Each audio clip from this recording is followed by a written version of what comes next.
to cut this large piece of mahogany that weighed 47 pounds, had a bow in it, and I needed to get a straight edge. So I created wings for my table saw. But before I could build wings for this, I had to repair the transmission leak in this Bronco so I could get it out of the garage.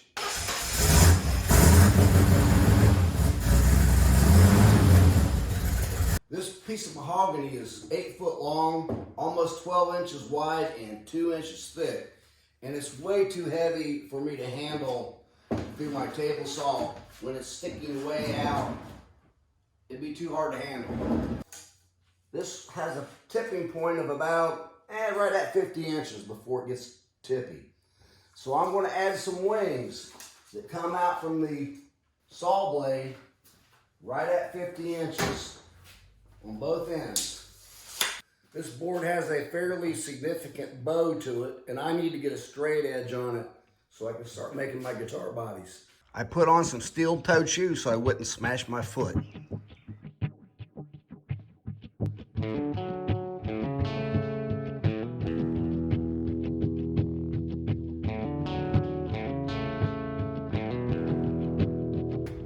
I've made these ledgers that match holes in the table saw and bolt in.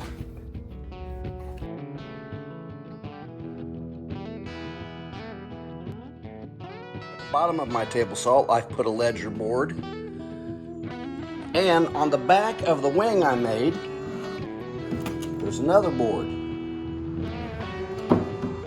and I've done this on both sides. Before assembly, you may want to stick a couple screws in here, have them ready, have your screwdriver drill ready. Here's how easily this can go together in real time.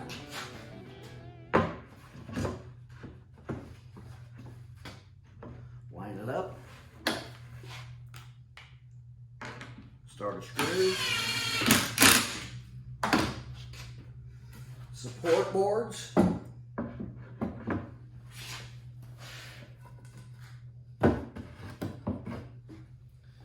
tighten up the rest of these screws.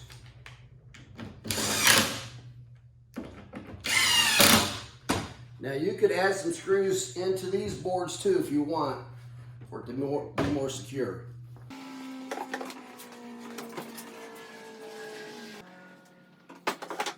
So all of this is connected to the table saw so that it can still be rolled around.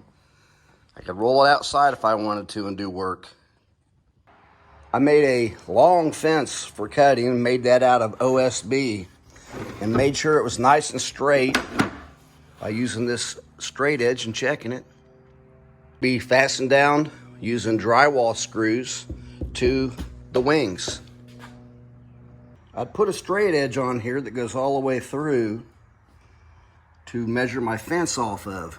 Now, if you've disassembled this and reassembled it, you might want to double check that line. Make sure it's straight. I put a straight edge on this bowed edge. That's almost a ½ an inch difference right there. Checked everything with this long straight edge here. Straight edge with the blade.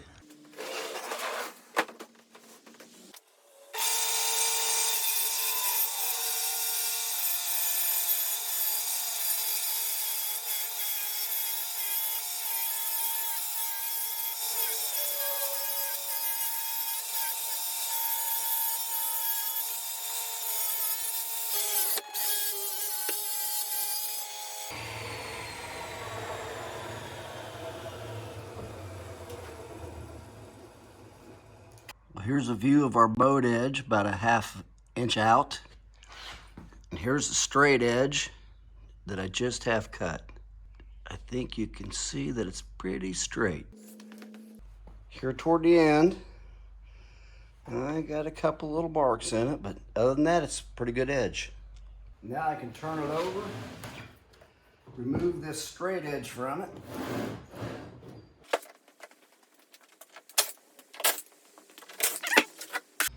I've got the fence moved over where I want it. I'm gonna make my next cut. using my new straight edge along the fence.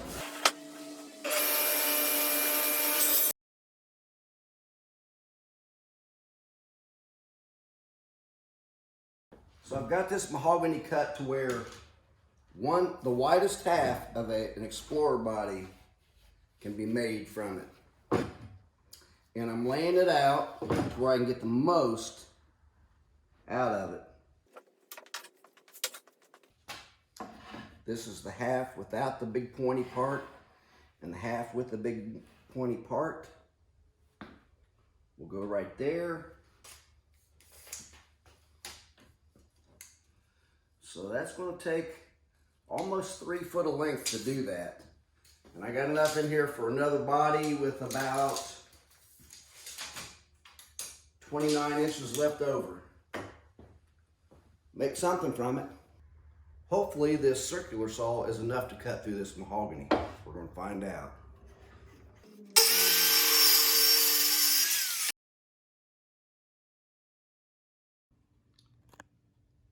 My circular saw blade and table saw blades obviously have 2 different tooth patterns. This one seemed to go through the mahogany a lot easier than this. I'm going to have to do some blade research.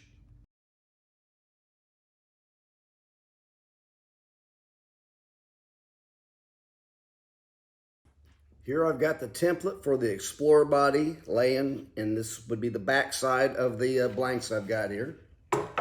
Look at the problem I got. There's a gap, and if I was to, watch this, if I glue that together like that, look there, it's going to have an arch to it. So I've got to get those parallel. I'm going to use my belt sander to straighten those boards, and I've got a fence on it set at 90 degrees. Now, if it's not exactly 90 degrees, it doesn't matter, and I'll show you why. Here's a paper demonstration of what I've got going on with my 2 blanks of wood. Here's the face of the wood. This would be the back, and if I glued it together, it'd have a tremendous amount of arch. Now, I realize this is an over-exaggeration, but if I put those boards together face to face and then trim them, it'll work, even if it's crooked.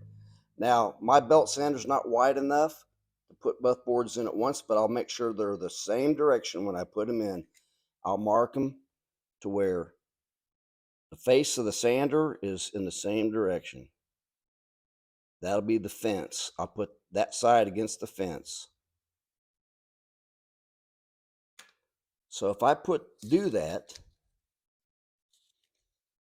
both sides are run against the fence. And let's say there's an angle, even in my sander, and I'm going to do an exaggeration again. Now, pull those apart.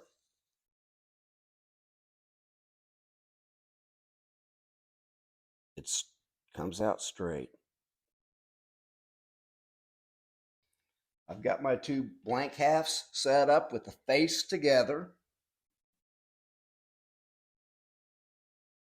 And I'm going to put both sides in the same direction against the fence on the sander.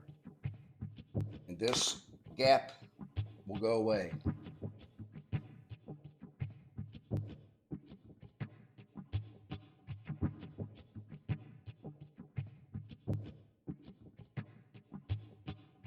I've marked with a pencil, and you can see that the 1 half is getting sanded and the other half I'm getting there. I've got my 2 body halves. I've been running them through the thickness sander. I think the thinnest part is 1 7/8, and most of this is almost 2 inches. And I'll keep sanding until I get it all flat.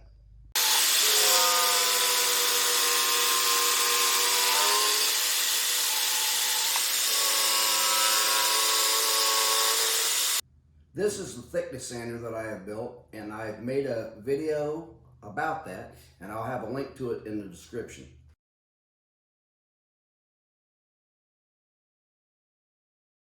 Here's the 2 halves setting together. I'm going to set this one on top of this one. And with my straight edge, you can see there's no more bow.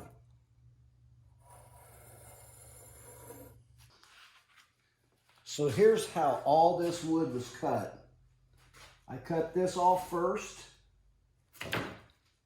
Cut this off next. This will make guitar necks, if nothing else. This might even be used for part of a guitar neck or a laminate, this one.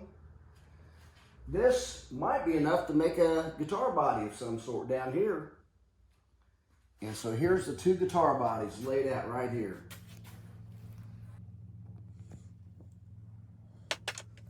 Planned cutting.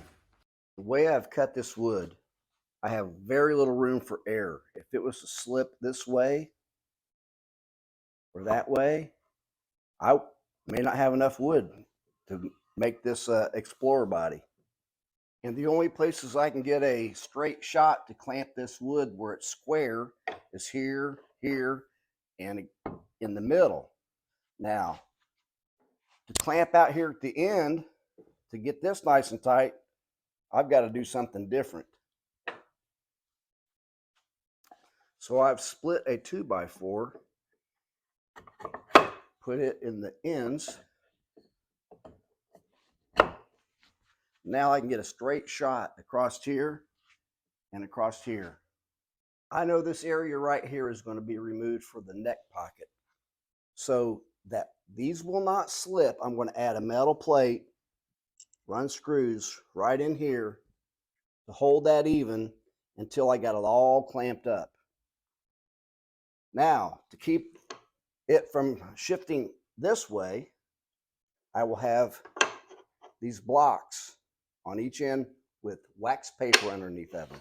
I've got everything ready for clamping, so we'll apply glue.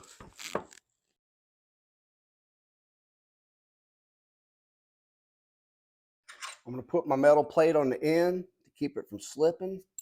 Now on the ends, I've got wax paper and blocks of wood, and we're going to clamp it this way. Okay, so now I can start tightening up my clamps a little bit.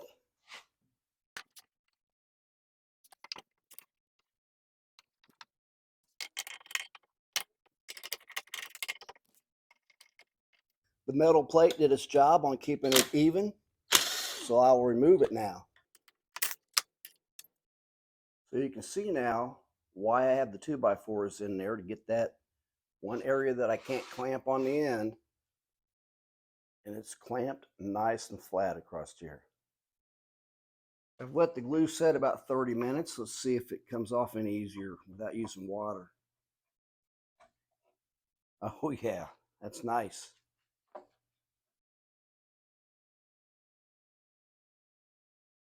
Here it is after it's been glued and ran through the thickness sander just a couple more times to make it nice and even.